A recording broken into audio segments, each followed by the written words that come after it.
क्षयरोग आणि त्यावरील उपचारांबाबतची माहिती समजण्यासाठी कोल्हापूर महानगरपालिकेच्या क्षयरोग नियंत्रण सोसायटीच्या वतीनं आज कार्यशाळेचं आयोजन करण्यात आलं होतं.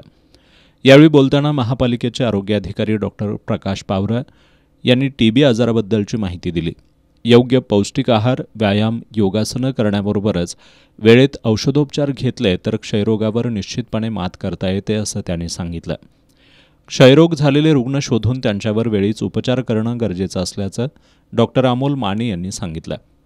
3 मार्च रोजी 0 ते 5 वर्षापर्यंतच्या बालकांना 173 केंद्रांवर पोलिओ डोस दिले जाणार असल्याचं त्यांनी सांगितलं.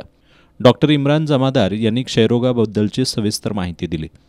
यावेळी शहर क्षयरोग अधिकारी डॉक्टर अमरसिंह पवार, जनसंपर्क अधिकारी मोहन सूर्यवंशी, अक्षय आदमाणे, तुषार भरसट यांच्यासह आरोग्य विभागातील डॉक्टर, क्षयरोग नियंत्रण सोसायटीचे डॉक्टर आणि कर्मचारी उपस्थित होते.